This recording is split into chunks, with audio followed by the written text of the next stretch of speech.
My husband's family tried to sabotage our wedding, but I had the ultimate revenge. I'm still reeling from everything that happened, and I honestly don't even know where to begin. This past year has been a whirlwind of emotions, culminating in what was supposed to be the happiest day of my life becoming a battleground, followed by a victory that still feels surreal. I, 30, female, married my amazing husband, David, 31, male, 3 weeks ago. We've been together for 5 years, and he is truly the kindest, most supportive, and loving man I have ever met. He's everything I ever dreamed of, and I knew from our first date that he was the one. Unfortunately, his family, particularly his mother, Eleanor, and his sister, Sarah, have always been a challenge. From the moment David and I started dating, Eleanor made it clear she didn't approve of me. I'm not entirely sure why. I come from a loving, stable, middle-class family. I have a good job as a marketing manager, and I've always been independent and responsible. Perhaps it was because I wasn't from their affluent social circle, or maybe it was simply because I wasn't the woman she had envisioned for her perfect son. Eleanor is a very old money, traditional type, obsessed with appearances and maintaining a certain image.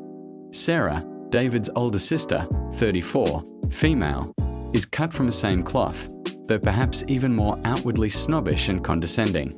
She's always been Eleanor's golden child, pampered and praised, and she views anyone outside their immediate family as inferior. Their disapproval manifested in countless subtle, and not so subtle, ways over the years.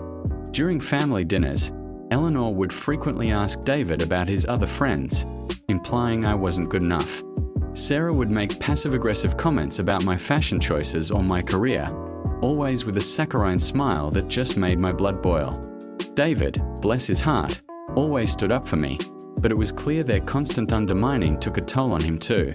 He's a fiercely loyal person, and being caught between the woman he loved and his demanding family was incredibly difficult for him. I constantly encouraged him to set boundaries, and he did, but it was like battling a hydra, cut off one head, and 2 more would grow. When David proposed, I was ecstatic. He proposed on a beautiful beach at sunset, and it was absolutely perfect. My family was thrilled for us. Eleanor and Sarah, however, reacted with thinly veiled disappointment. Their congratulations felt forced, and the first thing Eleanor said was, "Well, I suppose we should start planning the wedding. It needs to be an event worthy of the Montgomery name. Not congratulations on finding your soulmate, or we are so happy for you. Just straight to the societal performance." Thus began the wedding planning nightmare. Eleanor and Sarah immediately tried to take over everything. They had very specific ideas about the venue, the guest list, the catering, my dress, everything.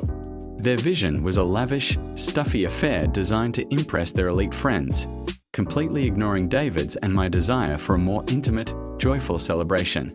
We wanted a rustic chic wedding at a beautiful vineyard, with delicious food, good music, and an emphasis on celebrating our love with our closest friends and family.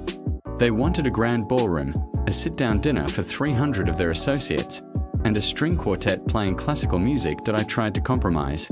I really did. I suggested we combine some of their traditional elements with our modern preferences. I even let them pick out some decor elements that I wasn't entirely thrilled about, just to keep the peace.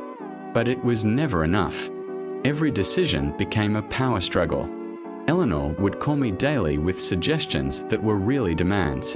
Sarah would send me links to dresses she thought I should wear, all incredibly expensive and not at all my style, accompanied by messages like, "This is what a true Montgomery bride wears." David, seeing my stress level skyrocket, finally put his foot down. He told his mother and sister that while we appreciated their input, it was our wedding, and we would be making the final decisions. This led to a huge fight. Eleanor dramatically declared that she was humiliated and that we were destroying the family's reputation. Sarah chimed in, saying I was manipulating David and turning him against his family.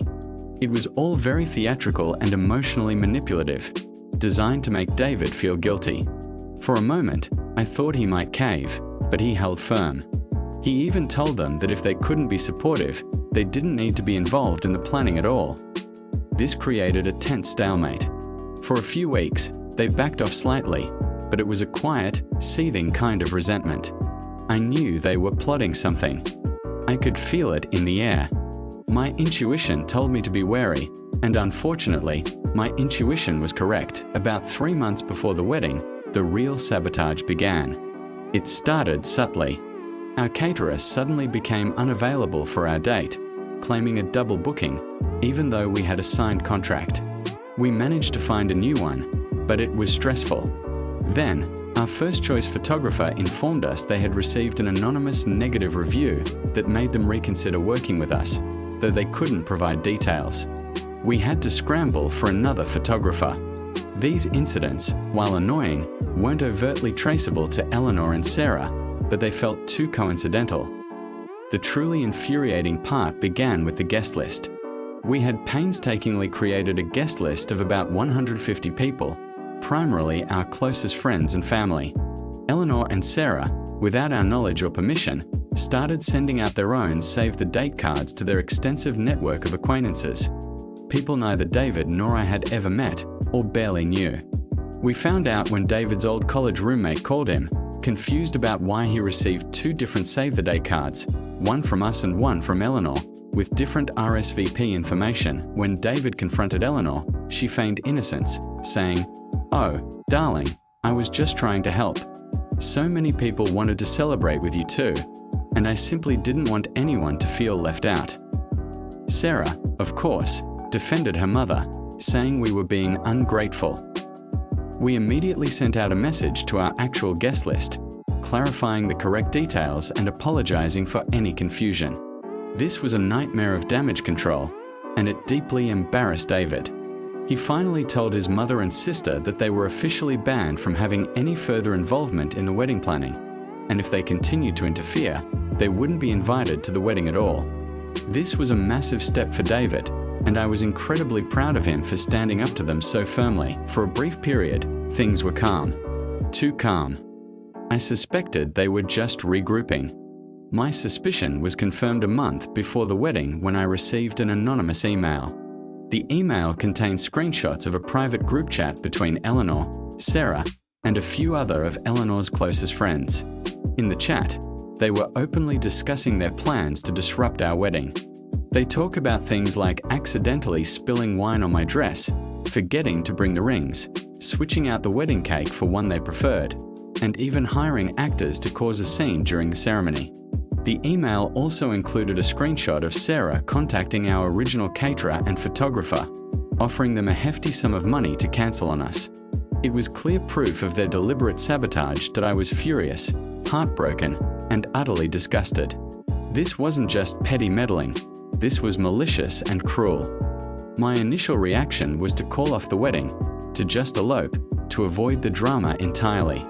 But then I thought about David. He deserved a beautiful wedding, free from his family's toxic influence. And I deserved it too. I wasn't going to let them win. Did I show the email and screenshots to David? He was devastated. He stared at the screen, his face paling with each message he read.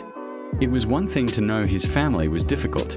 It was another to see concrete proof of their calculated cruelty. He called Eleanor and Sarah, not to yell, but with a quiet, icy fury I had never seen from him before. He told them he knew everything, that their actions were unforgivable, and that they were uninvited from the wedding. Period. No discussion, no excuses. He hung up before they could even get a full sentence out. This, of course, led to a barrage of angry texts and calls from Eleanor and Sarah, claiming it was all a misunderstanding, that the screenshots were fake, that I was turning David against them. They even threatened to contact all their friends and tell them what kind of person I was. David ignored them. His father, David Sr., a quiet man who usually stayed out of the family drama, even called David, begging him to reconsider. David Jr. calmly explained everything to his father, who, to his credit, sounded genuinely shocked and disappointed. He said he would talk to Eleanor and Sarah, but David Jr. remained firm. Now, here's where my revenge comes in. I didn't just want to uninvite them. I wanted them to understand the consequences of their actions. I wanted them to feel the sting of what they tried to do to us.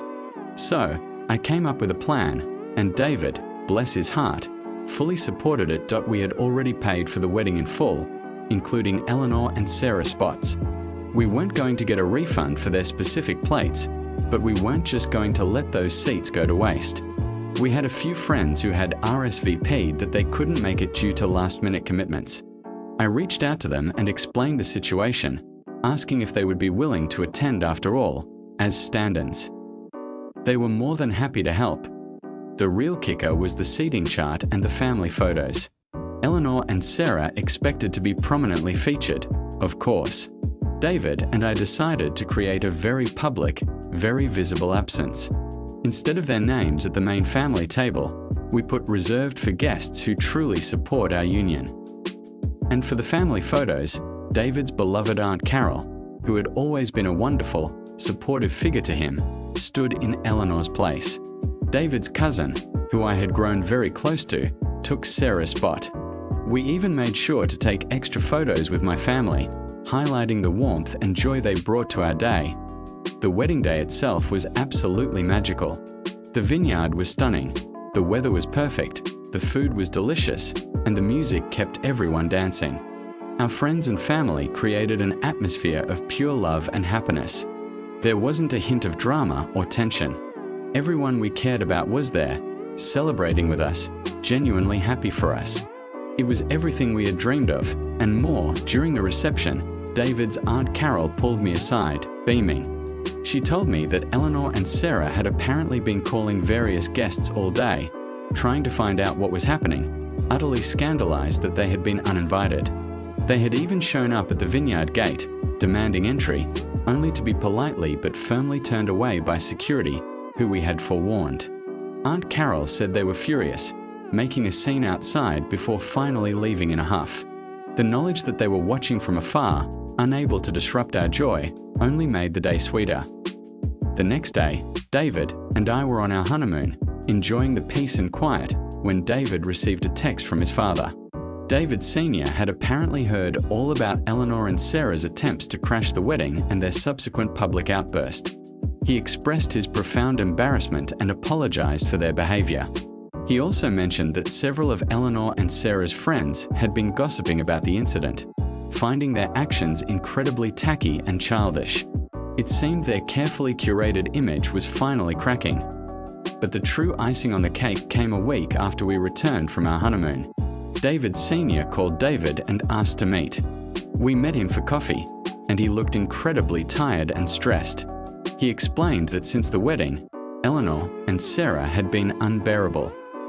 They were furious at David for uninviting them and at me for alienating him. They had also been ostracized by several of their social circles because word had gotten out about their attempts to sabotage our wedding and their public scene at the venue. Many of their friends found their behavior to be an egregious breach of etiquette and incredibly embarrassing. Then David Sr. dropped the bomb.